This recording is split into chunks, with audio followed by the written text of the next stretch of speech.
Information tonight about a deadly construction accident in the Seaport that killed one person and injured another. WBZ's Christina Hager has been at the scene all day getting the very latest information. Christina, what have you learned tonight?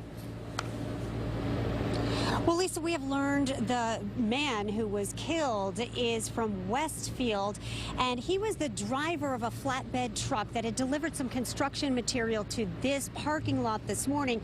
It was being offloaded when it happened, and his father tells us he had stepped outside of the truck and was standing on the driver's side when it happened.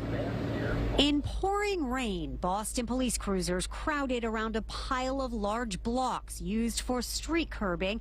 The district attorney here too. But it sounds like this worker was crushed by a piece of concrete that was being unloaded. Workplace safety advocate Jody Sugarman-Brosen says it's the 15th time an employee was killed on the job so far this year in Massachusetts. It is kind of business as usual, and unfortunately it is construction that is among the hardest hit. The father of 38-year-old Jim Chafee, who was killed, tells us his son had more than 25 years experience. He was a safe worker, very conscientious of what he did, proud of his driving record, great family man, my best friend.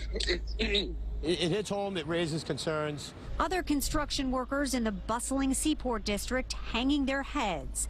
It's the second fatality in their industry in Boston this spring. You think about it, you got family, and you understand that everybody else has somebody that loves them and wants them to come home at night. So, yeah, it definitely hits home.